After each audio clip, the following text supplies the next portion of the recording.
जय श्री राम मित्रों, ऋषियों ने शबरी का परिचय दिया है।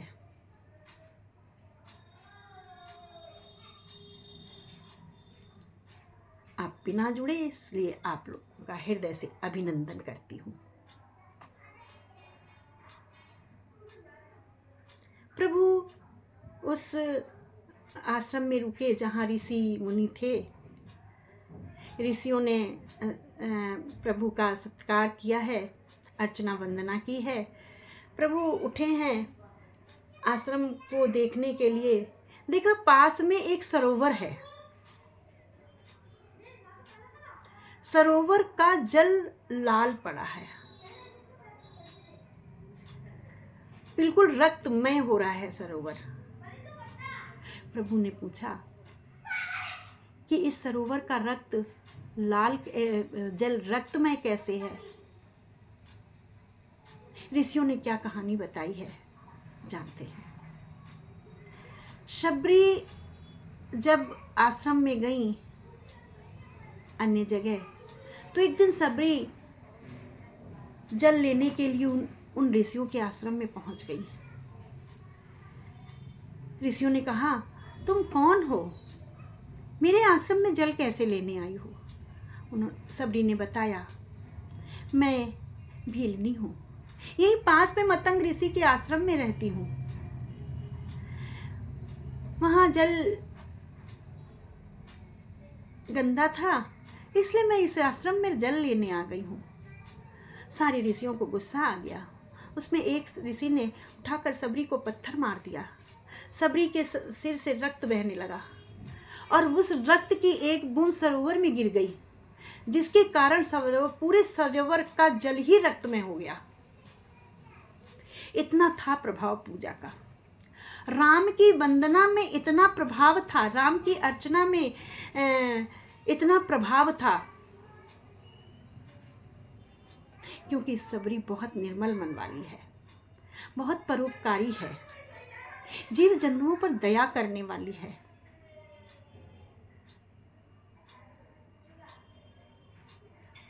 ऐसी शबरी दयामय है। ऋषियों ने बताया कि उन्होंने बहुत सारे प्रयास किए कि इसका जल निर्मल हो जाए। गंगा नदी का जल डाला इसमें लाकर कि गंगा की पवित्रता से ये पवित्र हो जाए, लेकिन रक्तमय जल ही रहा। कई सारी नदियों का जल लाकर उन्होंने डाला, कई मंत्रों से अभिमंत्रित भी किया, लेकिन इसका जल स्वच्छ और निर्मल नहीं हुआ, लाल ही है। प्रभु ने कहा कि आप लोगों के मन में मलिनता है। निर्मल मन जन सो मोहि पावा, मोहि कपट छल छिद्र न भावा। ऐसे हैं मेरे प्रभु राम, ऐसा है, ऐसे ही उनके भक्त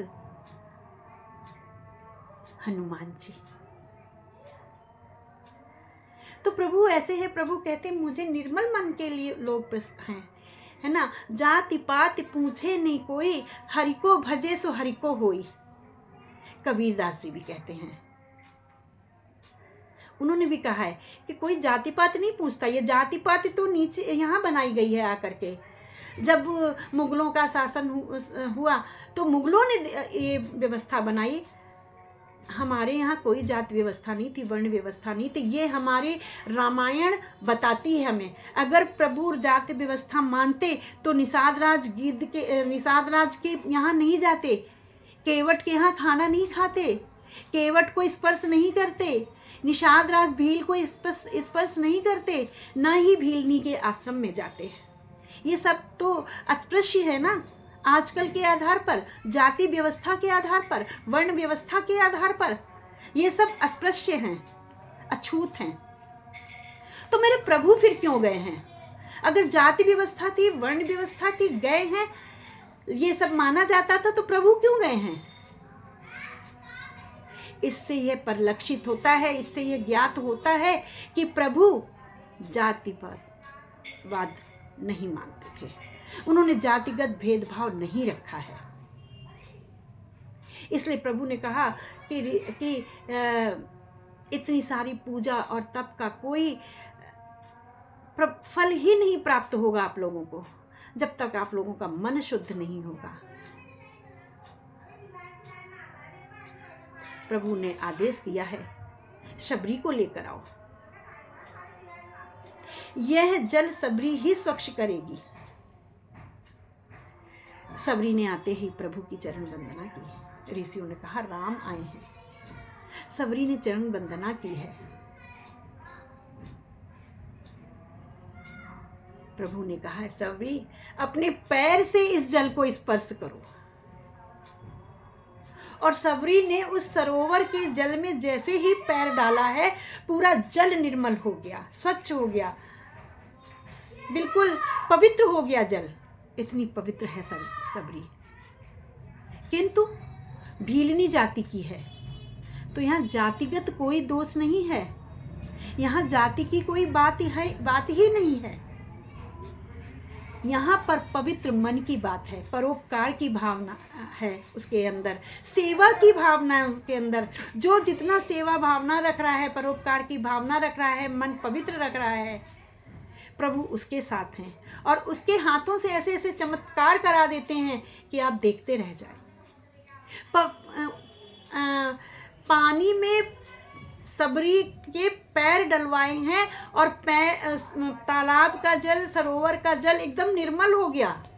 उसका जो रक्त वर्ण था वो गायब हो गया। सभी ऋषियों ने शबरी से क्षमा याचना की है। शबरी प्रभु को लेकर के अपने आश्रम में गई है।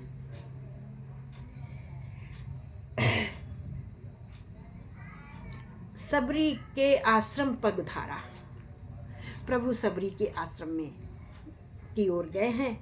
आगे शबरी ने प्रभु को क्या कहकर सुनाया है जानते हैं अपने अगले वीडियो में एक गीत के माध्यम से। जुड़े रहिएगा मेरे साथ। बोलो राजा रामचंद्र की जय। निर्मल मन, सेवा भाव, सेवा परायण माँ शबरी की जय। जय श्री राम। मित्रों, मेरे चैनल को लाइक और शेयर अवश्य करें। कमेंट बॉक्स में जय श्री राम अवश्य लिखें। ये मेरा आप लोगों से करबद्ध अनुरोध है।